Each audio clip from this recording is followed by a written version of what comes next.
కాంగ్రెస్ తాము self goal చేసుకొని ఇప్పుడు మళ్ళీ ఆత్మరక్షణలో పడి దిద్దుబాటు చర్యలకైతే దిగుతున్న పరిస్థితి కనిపిస్తుంది. కానీ ఏదున్నా కూడా మొదటి నుంచి ఎటువంటి సమస్యలు వచ్చినా కూడా బాధితులు ఎవరైతే వస్తుంటారో బాధితులని మీరు ప్రతిపక్షానికి చెందిన వాళ్ళనో లేకపోతే మీరు ప్రతిపక్షం దగ్గర ఆ సహాయం కోసం వెళ్ళినరని చెప్పేసో మాట్లాడుతూ వచ్చిన సిచ్యువేషన్ కనిపిస్తుంది. తాజాగా బీసీల అంశానికి సంబంధించి కూడా మళ్ళీ అదే పాత స్ట్రాటజీనే వాడుతూ వస్తుంది. కానీ ప్రజలు అంతా రియలైజ్ అయ్యి ఉన్నారు. ప్రజలు ప్రభుత్వం ఏం చేస్తున్నా కీన్గా గమనిస్తూ వస్తున్నారు. తాజాగా తీసుకున్న నిర్ణయాలకు సంబంధించి బీసీ వర్గాల నుంచి ఎస్సీ వర్గాల నుంచి కూడా తీవ్రమైన వ్యతిరేకత వస్తుంది.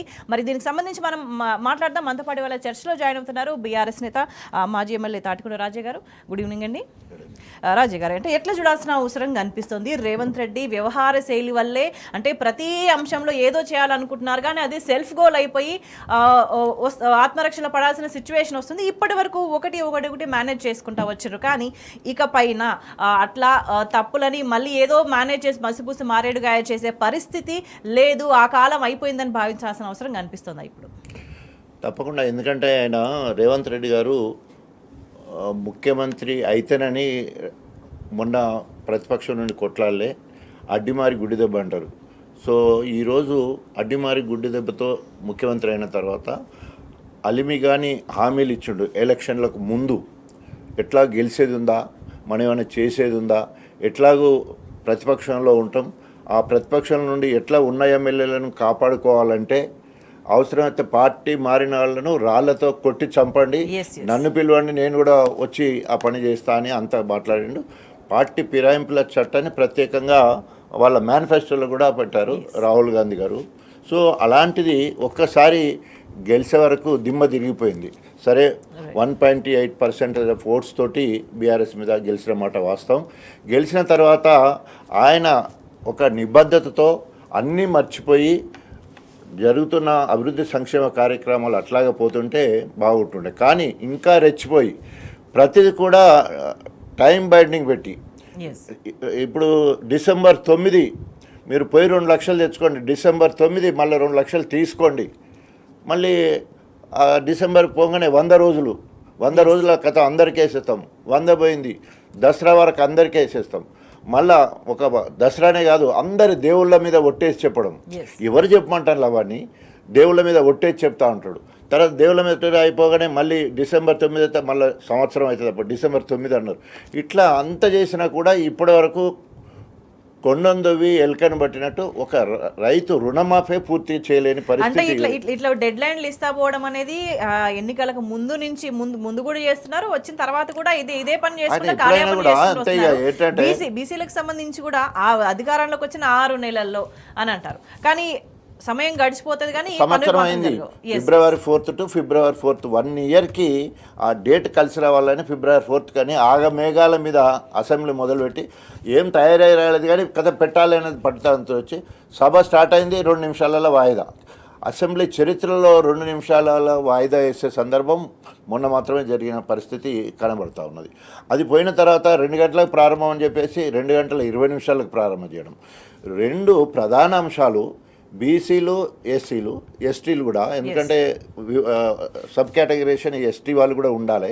మొత్తము 80 to 90% పాపులేషన్కి సంబంధించింది సమయం కూడా అంతే ఇవ్వాల్సిన అవసరం. అంటే అవసరమైతే బీసీ జనగణ గురించి ఒకరోజు, ఎస్సీ వర్గీకరణ గురించి ఇంకో రోజు పడి ఏం తరిమిళ్ళు, నేను ఎవరు తరిమిళ్ళు తొందర చేయమని ఎవరన్నారు? ఎవరు అనకుండా నీ అంతా నువ్వే తరుముకుంటున్నావు. నీ పార్టీలో ఉన్న వాళ్ళకు భయపడన్నా ఉరుకుతున్నావు, లేదా కృష్ణమాదికి ఇచ్చిన పిలుపుకు 1000 గొంతులు 1,00,000 దప్పులు కొడితే ఎక్కడ నాకు సావు దప్పు కొడుతారు అని చెప్పేసి అందరికంటే ముందే రావాలని చెప్పేసి వచ్చి సెల్ఫ్ గోల్ అవుతా ఉన్నాడు. ప్రతి విషయంలో సెల్ఫ్ గోల్ అవడంతో ప్రతిపక్షాలకు కుట్టినే దొరికిపోతున్నాడు, ప్రతిపక్షాలకు ఆయుధం ఇచ్చినట్టు అవుతుంది. స్వపక్షానికి ఆయనకు సంబంధించిన మంత్రివర్గంలో ఉన్న వాళ్ళు ఎవరు సహకరించారు, ఎమ్మెల్యేలు కూడా సహకరించడం. అంటే అన్యాయంగా వ్యవహరించడం ఎందుకు, మళ్ళీ పరిస్థితి తెచ్చుకోవడం ఎందుకు, ఆగమాగం చేసుడు ఎందుకు, ఆగమావుడు ఎందుకు? అదే కదా ఇప్పుడు ఆయన సెల్ఫ్ గోల్ కొట్టుకోవడం వల్ల ఏమవుతుంది? ప్రతిపక్షాలకు అవకాశము, అందులో ఉన్న సహచార మంత్రులందరూ కూడా గ్రూపులు కట్టడము, మంత్రులు కూడా ఆయన మీద వ్యతిరేకంగా మాట్లాడడము, ఎమ్మెల్యేలు గ్రూపులు కట్టే పరిస్థితికి వచ్చేసింది. ఇప్పుడు మొత్తము కుక్కల తౌడు పోసి కొట్టగాడే పరిస్థితి వచ్చేది. మొత్తము చిల్లర గత్తం అయిపోయింది. మొత్తం కాంగ్రెస్ పార్టీ అంతా చిల్లర గత్తం. ఓ టీమేమో ఏఐసిసి దగ్గర ఉంటుంది, ఓ సీఎం పిసిసి దగ్గర ఉంటుంది, ఓ సీఎం రేవంత్ రెడ్డి దగ్గర ఉంటుంది. అంత అస్తవ్యస్తంగా కాంగ్రెస్ గందరగోళ పరిస్థితి ఉన్నది. అది స్వయంకృతాభిప్రాయమే. ఎందుకంటే పాలన చేయడం శాతగాక, ఎందుకంటే మంచిగా గొప్ప సంక్షేమ అభివృద్ధి కార్యక్రమాలతో ముందుకెళ్తున్న తెలంగాణ రాష్ట్రాన్ని ఇలా భారతదేశ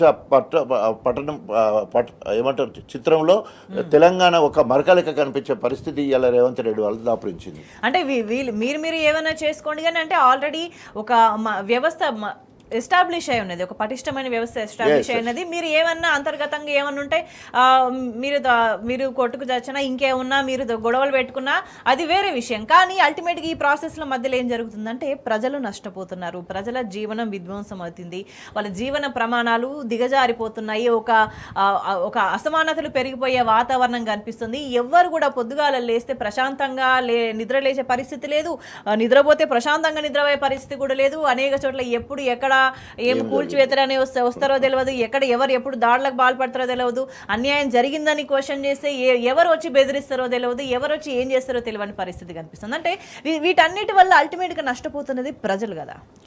అట్టర్ ఫ్లాప్ ఇవాళ రేవంత్ రెడ్డి గారు ప్రజాపాలనని మొదలుపెట్టి ప్రజా వంచన కార్యక్రమాలు అంటే ఏ ఒక్క వర్గానికి కూడా దగ్గర కాలేదు. రైతులు ఒక సంవత్సర కాలంలో 420 రోజులకు 420 మంది రోజుకొకరు చొప్పున చనిపోయే పరిస్థితి ఏర్పడ్డది. రైతులకు రుణమాఫీ చేస్తారని చెప్పేసి ఎక్కడ కూడా 35 నుండి 40% రుణమాఫీ చేయలేదు. మొత్తము ఊర్లలో పోతే ఆ రుణమాఫీ కానందుకు బ్యాంక్ అధికారులు వచ్చి రైతులను వేధించడం వల్ల రైతులు చనిపోతున్నారు. మొన్న ఆదిలాబాద్లో అలాగే జరిగింది. అనేక సందర్భాలలో అట్లాగే జరుగుతుంది. పెట్టిన పెట్టుబడి పెట్టి సరి అయిన సాగునీరు అందించక, సరిగ్గా సాగునీరు ప్రణాళిక లేక నీళ్ళని సముద్రంలో కలుస్తుంటే నీళ్ళని ఎత్తిపోయే లేకుండా ఎక్కడ కాళేశ్వరం ప్రాజెక్టు వల్ల కేసీఆర్కి పేరు వస్తుందని చెప్పేసి రిజర్వాయర్ల నీళ్ళు అట్లే ఉంచి కాలువలలో నీళ్ళు ఇవ్వలేని పరిస్థితి దాపురించింది. ఎందుకంటే సరి అయిన ప్రణాళిక లేకపోవడం వల్ల ఏ ఒక్క వర్గానికి దగ్గర కాలేదు. తర్వాత రైతులు ఒక్కడే కాదు, నిరుద్యోగులు అందరు కలిసి అశోక్ నగర్ దగ్గర ధర్నా చేస్తే గ్రూప్ 1 విషయంలో వాళ్ళను విపరీతంగా లాఠీచార్జ్ చేసి జైల్లో పెట్టే పరిస్థితి. సర్పంచులందరూ మేము 2 ఏళ్ల కింద పని చేస్తే ఇప్పటివరకు బిల్లులు రాలేదు అడగడానికి పోతే అక్రమ అరెస్టులు చేయడం, గృహ నిర్బంధం చేసే కార్యక్రమం. తర్వాత అంగన్వాడీ టీచర్లు, అంగన్వాడీ ఏమంటారు ఆశా వర్కర్లు అందరూ కలిసి మేము వినతి పత్రం ఇస్తాం, మాకు జీతాలు పెంచుతారని వస్తే విచ్చలవిడిగా కొడితే ఉస్మానియా హాస్పిటల్లో చావు బతుకులకు వెళ్ళే పరిస్థితి. అదేవిధంగా ఇచ్చిన హామీలు ఏ ఒక్కటి నెరవేరకుండా 1,40,00,000 అప్పు తీసుకొచ్చి 1,40,000 కోట్ల అప్పు తీసుకొచ్చి ఏం చేసిండో తెలియదు. ఓన్లీ టెన్షన్గా నెలగాగానే ఢిల్లీకి పోవడం, ముడుపులు చెల్లించి రావడం, అంత తప్ప 1,40,000 కోట్ల రూపాయలు తీసుకొచ్చి గీ పని చేసిండని చెప్పేదానికి ఏమి లేదు. ఎక్కడ పెండింగ్ బిల్లులు అట్లాగే ఉన్నాయి, కాంట్రాక్ట్ బిల్లులు అట్లాగే ఉన్నాయి, ఇరిగేషన్ బిల్లులు అట్లాగే ఉన్నాయి. ప్రతిది బిల్లు ఎక్కడన్నా 10% కమిషన్ తీసుకొని పేరు అదే ఇప్పుడు మా గవర్నమెంట్ ఇవ్వలే, ఆ గవర్నమెంట్ లేకపోతే అసలుకే రావు, మీరు పర్సెంటేజ్ ఇస్తేనే వస్తారని చెప్పేసి బ్లాక్మెయిల్ చేసి పైసలు తీసుకొని బిల్లులు ఇచ్చే పరిస్థితి కొట్టొచ్చినట్టు కనబడుతూ ఉన్నది. ఇక ఇచ్చిన హామీలు మహిళల విషయంలో 2,500 గృహిణికి ఇస్తారని చెప్పేసి ఏ గృహిణికి ఇప్పటివరకు ఇవ్వలేదు. తర్వాత అది పోయింది, బిడ్డ కాలేజీకి పోతే స్కూటీ అన్నారు, ఎక్కడ స్కూటీ ఇవ్వలేదు. తులం బంగారం పెళ్లి చేసుకున్న ఆడబిడ్డకు తులం బంగారం అన్నారు, అది ఎక్కడ ఇవ్వలేదు. పెన్షన్ 2,000 అన్నారు. అంతే ఎగవేత ప్రభుత్వం, ఇది ఎగవేతల ప్రభుత్వం. ఎవరు ఏం చెప్పాల్సిన అవసరం లేదు. ప్రజల్లోకి వెళ్ళి ఎట్లా ఉంది అని అంటే ఇవన్నీ కూడా వాళ్ళే ఏకరువు పెడుతున్న పరిస్థితి కనిపిస్తుంది. అంటే నిజంగా అంటే మేనిఫెస్టో ఏమేమి ఉన్నాయో ఏమేమి రావట్లేదు వాళ్ళే లిస్ట్ అంతా చెప్తున్నారు. మాట్లాడడం మొదలు పెడితే ఒక అర్ధగంట దాకా సామాన్య ప్రజలు మాట్లాడే పరిస్థితి వచ్చింది. కరెక్ట్. అంటే ఏమైందంటే ఈరోజు ఇంతకుముందు ప్రభుత్వము పనులు చేస్తే చెప్పుకునేది, ఈరోజు నెగటివిటీ అంటే రేవంత్ రెడ్డి చేస్తానని చేయండి ప్రజలకు బాగా ప్రచారం అయిపోయింది. అది సోషల్ మీడియాలో ప్రతి ఒక్కరూ రేవంత్ రెడ్డిని తిట్టనోళ్ళు లేరు. ఎందుకంటే వాళ్ళంతా అవేర్నెస్ ప్రజల్లోకి వెళ్ళిపోయింది. ఆయన వాడిన భాష కావచ్చు, అరే ముఖ్యమంత్రి అని మర్చిపోయి మొత్తము తొక్కుకుంటా పోతా, పేగులు మెడలు వేసుకుంటా, కళ్ళుగుడ్డతో గోళీలు ఆడుకుంటా, ఈపు చింతపచ్చడి చేస్తా, తొండలు జోరిస్తా, ఈ ముఖ్యమంత్రిగా హుందాతనంగా ఉండవలసి, సరే ప్రతిపక్షంగా ఉన్నప్పుడు మాట్లాడితే ఓకే, నిన్న మొన్న మాట్లాడినా కూడా ఇప్పుడు కూడా ఏమాత్రం మార్పు లేకుండా అది సభలో అట్లే మాట్లాడతాడు, బయట అట్లే మాట్లాడతాడు. ఇక ఆయనకు ప్రజలే గుణపాఠం చెప్పాలి. ఇప్పటికే అవపడుతూ ఉన్నది. ఇవాళ మొత్తం కాంగ్రెస్ పార్టీ బగ్గుమంటా ఉన్నది. ఎక్కడ చూసినా కూడా వాళ్ళే తిరగబడే పరిస్థితి వచ్చింది ఆ నిర్ణయాలన్నీ చూసినప్పుడు. సో వాళ్ళ సహచార మంత్రులు కావచ్చు, సహచార ఎమ్మెల్యేలు కావచ్చు, పార్టీ పెద్దలు కావచ్చు, రేవంత్ రెడ్డి అంటే వాస్తవ పరిస్థితి ఇట్లా ఉంటే ఎక్కడ చూసినా తమ వైఫల్యాలని బీఆర్ఎస్ మీద వేసి మాట్లాడే అది అలవాటుగా మారిపోయింది. అంటే ఇదే స్ట్రాటజీ ఇంకా వర్కౌట్ అవుతుంది అనుకుంటా వస్తున్నారు. అండ్ తాజాగా లేటెస్ట్గా కూడా మళ్ళీ అటువంటి ప్రయత్నమే చేసిండ్రు. దానికి సంబంధించి మనం డీటెయిల్గా మాట్లాడు రాజయ్య గారు. అంటే ఇప్పటికి కూడా స్టిల్ తమ తప్పిదాలని తమ ఫెయిల్యూర్స్ని మళ్ళీ బీఆర్ఎస్ మీద రుద్దే ప్రయత్నమే చేసుకుంటూ వస్తుంది కాంగ్రెస్. అంటే ఇంకా అది వర్కౌట్ అవుతుంది అనుకో, ఫెయిల్యూర్ స్ట్రాటజీ అని ఆల్రెడీ తేలిపోయింది. అండ్ ఇంకా వర్కౌట్ అవుతుంది కాదు అని తెలిసి కూడా దాన్నే ఫాలో చేయడం అని అంటే ఏమనుకోవాలి ఒక మాటలో? ఎంత దౌర్భాగ్యం అంటే ఇన్నిసార్లు మోసం గోబెల్స్ ప్రచారం అంటారు కదా, గోబెల్స్ ప్రచారం చేయడం ఒక ఎత్తు అయితే, మొత్తము అయిపోయే 26th రోజు మొత్తము 4 పథకాలు, రైతు భరోసా పూర్తి చేస్తాం, ఇందిరమ్మ ఇండ్లు పూర్తి చేస్తాం, తర్వాత రేషన్ కార్డులు ఇచ్చేస్తాం, తర్వాత ఇంకేంటి రైతు రుణమాఫీ పూర్తి చేసేస్తాం. ఏ ఒక్కటి కాకుండా కొండందో వెల్కని పట్టినట్టు మొత్తము జనవరి 26వ తారీఖు ఏం చెప్తాడంటే మొత్తము మండలంలో ఒక్క ఊరికి ఇస్తాం. ఆ మండలంలో ఒక్క ఊరు కూడా అన్నిటికంటే smallest of the small village, అంటే అట్లా మొత్తం ఈ రాష్ట్రంలో 12,674 గ్రామ పంచాయతీలు ఉంటే దాంట్లో 577 గ్రామ పంచాయతీలను ఏదో తీసుకున్నారు. ఆ తీసుకున్న గ్రామ పంచాయతీలు అతి చిన్నవి, అంటే అతి తక్కువ తర్వాత అక్కడ ఉట్టి కాగితాలు, మళ్ళీ అవే కాగితాలు, అక్కడ ఒక రేషన్ కార్డు ఇవ్వలేదు, లేదా ఒక రేషన్ కార్డు జిరాక్స్ ఒకటి చూయించి ఒకరికి ఇచ్చి ఫోటో దిగే కార్యక్రమం.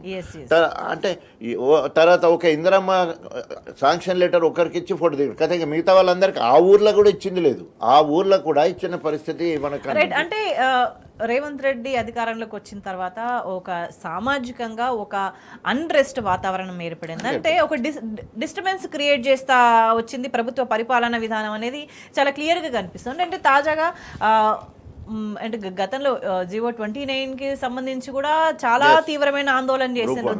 దాన్ని కూడా అట్లానే ఇగ్నోర్ చేస్తూ వచ్చింది, అణచివేస్తూ వచ్చిండ్రు. ఇప్పుడు తాజాగా వర్గీకరణకు సంబంధించి మేము ఏదో చేసినాము, ఎస్సీ వర్గీకరణకు సంబంధించి మేమే చారిత్రాత్మక నిర్ణయం తీసుకున్నామని ఇంకేదో వాళ్ళే పొగొట్టుకుంటూ ప్రచారాలు చేసుకుని వెళ్తున్న పరిస్థితి. కానీ క్షేత్రస్థాయిలో చూస్తే ఇటు మాలలు కావచ్చు, ఇటు మాదిగలు కావచ్చు, ఎవరు కూడా సాటిస్ఫైడ్గా లేని పరిస్థితి.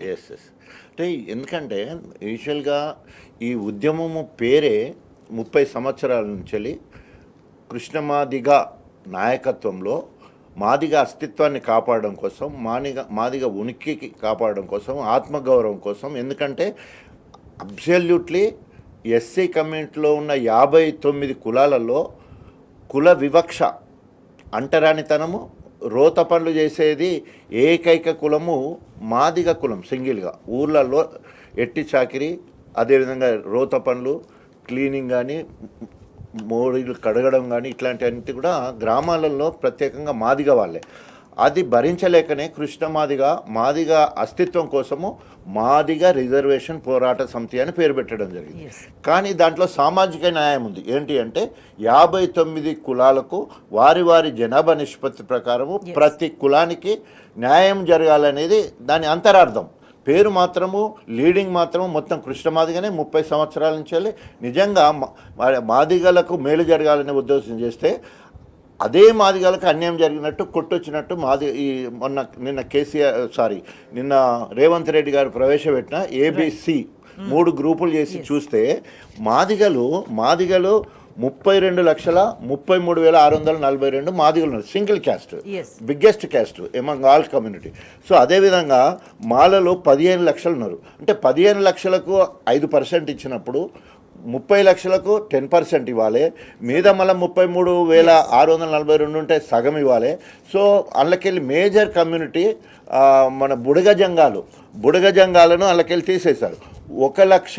11,000 మంది బుడగ జంగాలు గతంలో బి కేటగిరీలో ఉన్న వాళ్ళని తీసేశారు. తీసేయడం వల్ల ఆటోమేటిక్గా వాళ్ళు కనుక కలిపితే 12% రిజర్వేషను ఎస్సీ మాదిగకు రావాలి. ఒక మాదిగ సింగిల్. ఒకవేళ కనుక జనాభా నిష్పత్తి ప్రకారం ఇస్తే, లేదా అభివృద్ధి విషయానికి వచ్చినప్పుడు కూడా అది మధ్యతరగతిలో ఉన్నది. అభివృద్ధి అనేది ఏమాత్రం కూడా జరగలేదు. అంతేకాకుండా పంబాల అనే ఒక అభివృద్ధి చెందిన కులము పంబాల వాళ్ళ మొత్తం జనాభా ఉన్నది 903 వాళ్ళ లెక్క ప్రకారం. ఈ 903కి దాదాపు 100 ఉద్యోగాలు ఉన్నాయి. అందరు కూడా ప్రొఫెసర్ ర్యాంక్లో ఉన్న వాళ్ళు కూడా ఉన్నారు. అంటే ఎందుకు చెప్తున్నా అంటే అంత డెవలప్ అయిన క్యాస్ట్ తీసుకొని పోయి వెనుకబడ్డ అంటే అన్నిటికంటే అణగారిన జీవితం గడుపుతున్న దాంట్లో ఆ పంబాల కమ్యూనిటీని వేస్తారు. అదేవిధంగా ఇంకోటి మన ఏమంటారు మన్నెపొల్లు అంటారు. మన్నెపొల్లు దాదాపు వాళ్ళు 29,000 జనాభా ఉంది. వాళ్ళని తీసుకుపోయి కూడా వాళ్ళ దాంట్లో కూడా ఉద్యోగాలు చేసేవాళ్ళు, అనేక రకాల అభివృద్ధి చెందిన వాళ్ళు ఉంటే వాళ్ళని తీసుకుపోయి కూడా వెనుకబడ్డ దాంట్లో అంటే ఏ గ్రూప్లో వేయడం జరిగింది. అదే ఏందో వాళ్ళు ఇష్టం ఉన్నట్టు. తర్వాత నేతకాని ఉంటారు. నేతకాని 1,33,000 ఉంటారు. అనేక సందర్భాలలో అవసరమైతే కార్పొరేషన్ వారికి సపరేట్ ఒక కార్పొరేషన్ పెట్టి వాళ్ళని అభివృద్ధి చేయాలనంత వెనుకబడ్డ దాంట్లో ఉంటాయి. వాళ్ళని తీసుకుపోయి సి గ్రూప్లో వేసింది. ఎందుకంటే మాలలకు పర్సెంటేజ్ ఎక్కువ రావాలనే ఉద్దేశంతో ఈ వివేక్ వెంకటస్వామి ఆడిన నాటకంలో భాగంగా, ఎందుకంటే ఈ నేతకాని వాళ్ళందరూ కూడా ఆయన దగ్గరే ఉంటాడు. ఆయన ఎంపీగా నిలబడ్డప్పుడు బీజేపీ తరఫున నేతకాని అభ్యర్థి నిలబడ్డాడు అక్కడ. అప్పుడు అక్కడ ఇచ్చిన హామీ ఏంటంటే ఇక్కడ నేతకాని వాళ్ళు చాలా వెనుకబడి ఉన్నారు, ఇది ఒక ప్రత్యేక కార్పొరేషన్ వేసి ఈ కమ్యూనిటీని అభివృద్ధి చేయాలని చెప్పేసి ఆ వివేక్ వెంకటస్వామి చెప్తాడు. కానీ ఆయన అభివృద్ధి చెందిన సి గ్రూప్లో ఇవాళ అంత పెద్ద కమ్యూనిటీ ఇచ్చారు. అవసరమైతే 1,33,000 ఉన్నారు. అంతే ఇప్పుడు A1లో ఉన్నది మొత్తం కలితే వాళ్ళు 1,27,000కే 1,27,000 జనాభాకే ఒక ఏ గ్రూప్ను వాడిల్లు, అంటే ఏ గ్రూప్ను వాడిల్లు. సో సి గ్రూప్లో అంత పెద్ద అంటే మొత్తం ఒక గ్రూప్ కంటే కూడా ఎక్కువ ఉన్నా కూడా వాళ్ళను అందులో కలుపుకున్నారు. అంటే దానివల్ల ఏంది, మాలల పర్సంటేజ్ 5 ఉండాలి. అప్పుడు అవ్యక్త ఆంధ్రప్రదేశ్ ఉన్నప్పుడు 5 ఉండే. మాలలు ఆంధ్రలో ఎక్కువ ఉంటారు, తెలంగాణలో తక్కువ ఉంటారు. కానీ ఆ పర్సంటేజ్ వచ్చేదానికి వివేక్ వెంకటస్వామి ఎన్నుకుండి ఇక్కడ రేవంత్ రెడ్డి అంటే ఏ చిత్తశుద్ధితో ఏ ప్రాతిపదికన సర్వే చేసినట్టు, అంటే పరిస్థితి ఎట్లా ఉందనేది కనీసం గమనించకుండా ఇప్పుడు మీరు చెప్పినట్టుగా ఎవరిని ఎక్కడ ప్లేస్ చేయాలనే దాని గురించి కూడా కనీసం అవగాహన రాహిత్యంగా చేసినట్టుగానే కనిపిస్తున్నది. ఏంటంటే ఇప్పుడు ఉదాహరణకి ఒక చిన్న కులం ఉంటుంది, డక్కల్ కులం అని ఉంటుంది. సో డక్కల్ కులంలో దాదాపు 2,500 మంది ఉంటారు.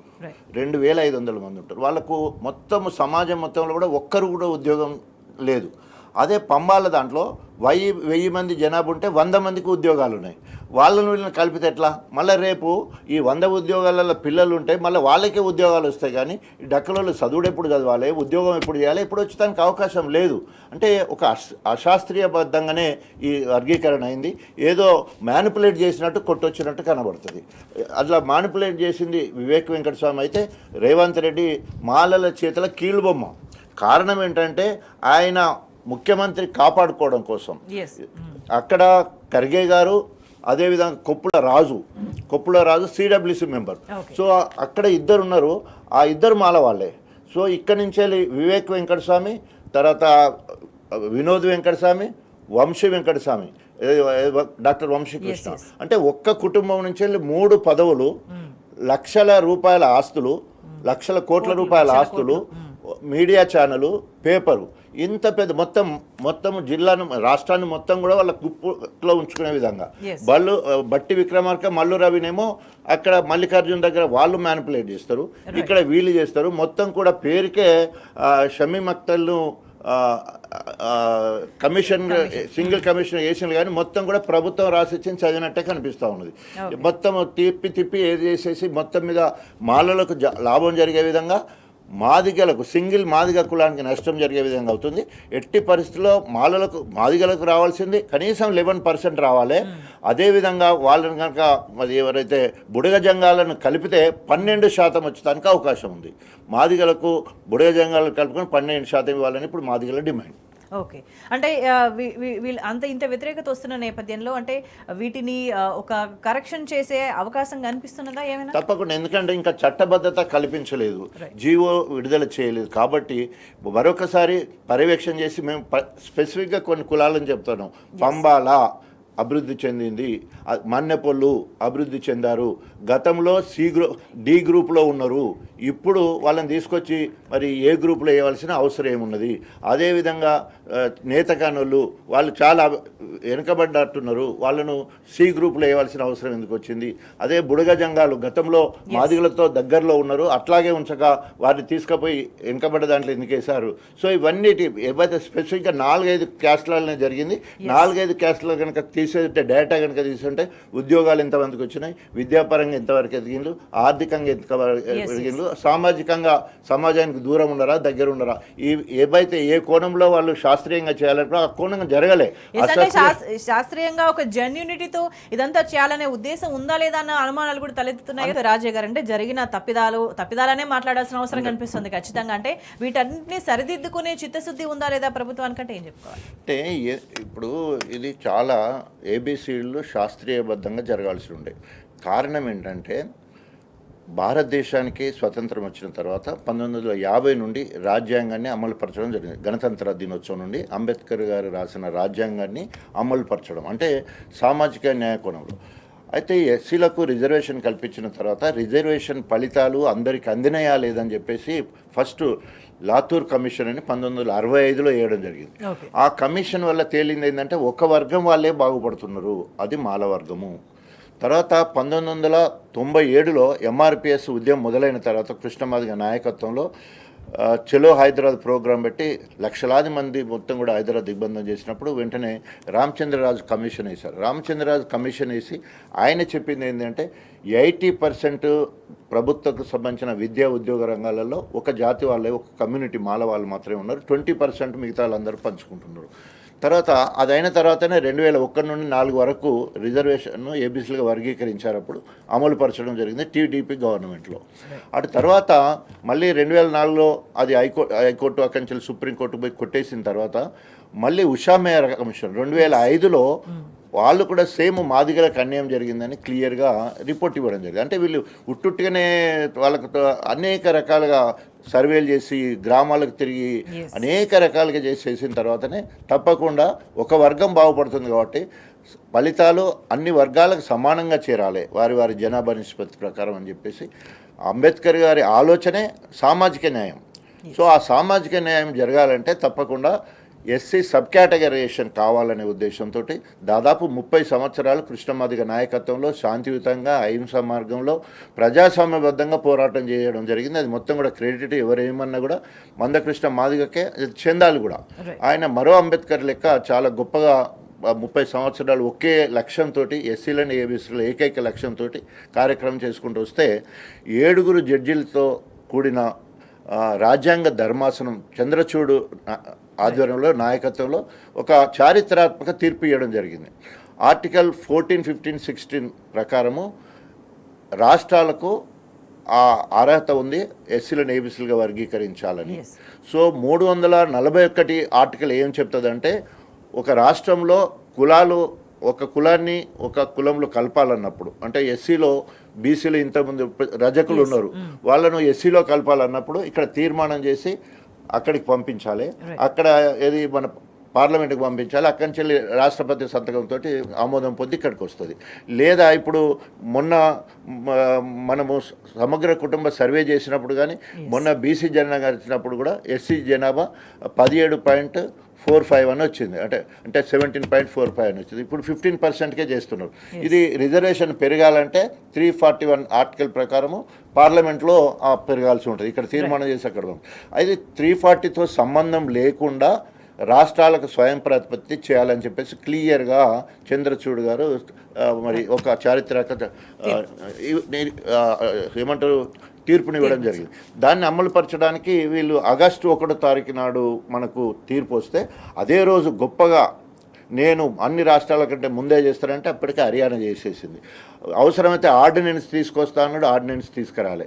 తర్వాత నోటిఫికేషన్ ఏమో ఉద్యోగం నింపనని చెప్పేసి 11,000 ఉద్యోగాలు, టీచర్ ఉద్యోగాలు ఏబీసీలు వర్గీకరించక ముందే రిక్రూట్ చేయడం జరిగింది. ఇంకేం చెప్పిండు, ఇక ముందు వచ్చే ఏమంటారు నోటిఫికేషన్స్ అన్నీ కూడా ఏబీసీలు అయిన తర్వాతనే నోటిఫికేషన్ ఇస్తా అని చెప్పడం జరిగింది. ఇంత చెప్పి కాలయాపన చేసుకుంటూ 6 నెలలు దగ్గర అంటే మొన్న ఫిబ్రవరి 1వ తారీఖు 6 నెలల సమయం పట్టింది. దానికి సబ్ కమిటీ వేశారు, అదే క్యాబినెట్ సబ్ కమిటీ, తర్వాత షమీమ్ అఖ్తర్ ఆధ్వర్యంలో సింగిల్ కమిషన్, వీళ్ళందరూ కలిపి ఏది చేసి ఆఖరికి వచ్చి ఏమైంది మొత్తం మీద ఉదాహరణకి క్రీమీ లేయరు అమలు చేయాలని చెప్పేసి కమిషనర్ గారు చెప్తే అది తీసేయడం జరిగింది. అంటే అర్థమైంది గవర్నమెంట్ ఇన్వాల్వ్ అయ్యి తనకు అనుకూలంగా చేస్తుందని నిదర్శనం. అదేవిధంగా అన్నిట్లో మ్యానిపులేట్ చేసి ఈరోజు మరి ఎవరి ఇన్ఫ్లుయెన్స్ తోటి గంట చక్రపాణి ఉంటాడు ఉదాహరణకి, ఆయనది పంబాల క్యాస్టు, వాళ్ళకి చాలామంది ప్రొఫెసర్ ర్యాంక్లోనే పదుల సంఖ్యలో ఉన్నారని చెప్తారు. సో వాళ్ళ ఒక 100 కుటుంబాల వరకు ఇలా ప్రభుత్వ ఉద్యోగం ఉన్నది, వాళ్ళది ఒక 1000 జనాభా కూడా లేదు. వాళ్ళని తీసుకు అట్టడికంగా వెనుకబడ్డ ఏ గ్రూపులో వేసే పరిస్థితి కనబడుతుంది. అట్లాగే మనకు మన్నెపల్లి అంటారు, వాళ్ళు కూడా అభివృద్ధి చెందిన కుటుంబం, గతంలో అభివృద్ధి చెందిన దాంట్లో ఉన్న వాళ్ళని తీసుకొచ్చి మళ్ళీ ఇలా వేయలే. ఎందుకు మార్చవలసింది, ఆ మ్యానిపులేషన్ ఎందుకు చేయాల్సి వచ్చింది? అదేవిధంగా ఎక్కడైతే ఎస్సీలకు ఒకవేళ ఎక్కువ వస్తుందని చెప్పి మాతో ఉన్న బుడగ జంగాలను తీసుకొని పోయి వెనకబడ్డ దాంట్లో ఇస్తారు. ఇట్లా వేయడం వల్ల ఏమైందంటే కేవలం తన సీట్ ని కాపాడుకోవడానికి 100%. అట్లా కాదు, అక్కడ ఇది ఇంతగానో చెప్పేది అంటే మాలల కబంధ హస్తాల్లో రేవంత్ రెడ్డి ఇరుక్కున్నాడు. ఒకవేళ కనుక మాలలకు వ్యతిరేకంగా పోతే ఆయనకు పదవి గండం ఉంటుంది. ఎందుకంటే కింద నుండి మొదలు పెడితే పై వరకు మాలల ఆధిపత్యము కాంగ్రెస్ పార్టీలో, రేవంత్ రెడ్డి పదవి వాళ్ళ చక్రబంధాల్లో ఇరుక్కుపోయినాడు. ఇప్పుడు ఇంతకుముందు చెప్పినట్టు పైన చూస్తేనేమో అదే మల్లికార్జున ఖర్గే, అట్లాగే కొప్పుల రాజు పైన, తర్వాత పైన మంచి రిలేషన్స్ ఉన్న బట్టి విక్రమార్క, మల్లు రవి, సో వాళ్ళు అక్కడ. తర్వాత ఇక్కడ చూస్తే వివేక్, ఒకటే కుటుంబం నుంచి వివేక్, వినోద్, డాక్టర్ వంశీకృష్ణ, ముగ్గురు. అంటే వీళ్ళ ఆధిపత్యం కొట్టొచ్చినట్టు కనబడుతుంది. మాదిగలకు అసలు కాంగ్రెస్ పార్టీలో అవకాశం లేదు. ఎందుకంటే మాదిగల పక్షాన్ని అడగడానికి ఒక రాజనరసింహ ఉంటే కూడా ఆయన కూడా కుక్కిన పెయిన్లు ఎక్కువ ఉన్నాడు, కానీ ఎక్కడ బయటపడి నా మాదిగ జాతికి అంటే మాదిగ ఉపకులానికి సంబంధించిన మోచి ఆయన. సో ఆయన ప్రాతినిధ్యం వహించాలి. ఎందుకంటే క్యాబినెట్లో మాదిగ మంత్రులు లేరు, స్పీకరు ప్రసాద్ కుమార్ మాల, అదే బట్టి విక్రమార్క మాల ఉప ముఖ్యమంత్రి, తర్వాత ఈయన మోచి, మాలలకు సంబంధించిన వాళ్ళే ఎంపీలు ఇద్దరు, మల్లు రవి ప్లస్ డాక్టర్ వంశకృష్ణ. మా వరంగల్కి సంబంధించిన బైన్ల కావ్య, వాళ్ళు ఎత్తుకోరు, అసలుకి ఎత్తుకోరు, మాదిగ కులాన్ని ఎత్తుకునే పరిస్థితి లేరు. అంటే మాదిగల పక్షాన మాట్లాడే వాళ్ళు ఇంటర్నల్గా కానీ అదే అంటే క్యాబినెట్లో ఎవరు లేరు, తర్వాత సబ్ కమిటీలో ఎవరు లేకపోవడం వల్ల మరి మాదిగల పరిస్థితి ఆగమ గోచరం ఉంది. అందుకనే ఇవాళ ఎవరు అడిగేటోళ్ళు లేరు కదా అని ఇష్టం ఉన్నట్టు ఎటుబడితే అంటే మార్చేసి మాదిగల పర్సంటేజ్ పెరగకుండా 11 to 12% రావాల్సిన మాదిగల పర్సంటేజ్ని తగ్గించి అది 9 దగ్గరనే ఆపేసే ప్రయత్నం చేశారు. సో దాంట్లో కొట్టొచ్చినట్టు అశాస్త్రీయంగా చేసిళ్ళు. అదేమన్నా అభివృద్ధిని చూసేశారా, లేదా విద్యను చూసేశారా, వెనుకబట్టుతనాన్ని చూసేశారా, సామాజికంగా ఆలోచించి అట్లేమన్నా చేశారా, ఏది కూడా మనకు కనిపించడం పరిస్థితి. అందుకనే అశాస్త్రీయంగా ఉంది. కాబట్టి ఏదైతే చట్టబద్ధత కల్పించే లోపు వీటన్నింటినీ సవరించాలని చెప్పేసి మేము డిమాండ్ చేస్తాం. అంటే ఇట్లా ప్రశ్నించి అంటే జెన్యూన్గా దీనికి సమాధానం చెప్పండి అని ప్రభుత్వాన్ని ప్రశ్నించినప్పుడల్లా కూడా ఎక్కడ కూడా సమాధానాలు చెప్పని పరిస్థితి, దాటవేసిన పరిస్థితి, పూర్తి స్థాయిలో ఇగ్నోర్ చేసే పరిస్థితి. అంటే దీనికి సంబంధించి కూడా ఇట్లానే ఇగ్నోర్ చేస్తే కనుక భవిష్యత్తులో ఎటువంటి పరిణామాలు ఉండే అవకాశం కనిపిస్తుంది? ప్రజలు తిరగబడతారు డెఫినెట్గా. ఒకవేళ ఇది కనుక జరగకపోతే ఇవాళ ఎస్సీలను ఏబీసీలుగా వర్గీకరించాలని ఈ రాష్ట్రంలో ఉన్న అన్ని రాజకీయ పార్టీలు, సో అప్పుడు టీడీపీ ఉండే, టీడీపీ తరఫున చంద్రబాబు నాయుడు తీర్మానం చేయడం జరిగింది. అప్పుడు 4 సంవత్సరాలు అమలైంది. మాదిగలకు ఒక 22,000 ఉద్యోగాలు రావడం జరిగింది. తర్వాత వైఎస్ రాజశేఖర రెడ్డి కూడా కాంగ్రెస్ అధికారంలో యూపీఏ ప్రభుత్వంలో ఆయనే తీర్మానం చేసిండు, అప్పుడు రాలేదు. ఉషా మేర కమిషన్ మాత్రం వేయగలిగింది, అప్పుడు కాలేదు. అదేవిధంగా బీజేపీ 2014, 2015 అధికారంకి వచ్చినప్పుడు 100 రోజులలోనే చేస్తామని చెప్పి హామీ ఇచ్చి, సో ఆఖరికి ఎలక్షన్ల కోసము మొన్న 3వసారి ప్రధానమంత్రి కావాలనే ఉద్దేశంతో అది కృష్ణ మాదిగను కౌగలించుకొని మాదిగలను సొంతం చేసుకోవాలనే ఉద్దేశంతో, రాజకీయ ఉద్దేశంతో ఆయన మరి ఆ రకంగా వాళ్ళు సపోర్ట్ చేశారు. ఇక ప్రత్యేకంగా 2001 నుండి టీఆర్ఎస్ పార్టీ స్థాపించిన నాటి నుండి అసలు దళితులందరూ ప్రత్యేకంగా తెలంగాణలో మాదిగలు, ఎంఆర్పిఎస్లో ఉన్న మాదిగలందరూ కూడా, ఎంఆర్పిఎస్లో ఉన్న దండోరా ఉద్యమంలో ఉన్న మాదిగలు, ఇంకా ఒక మాటలు చెప్పంటే నేను కూడా ఐఎమ్ ద ప్రోడక్ట్ ఆఫ్ దండోరా. సో దండోరా ఉద్యమంలో పనిచేసి నా రాజకీయ అరంగేట్రమే దండోరా.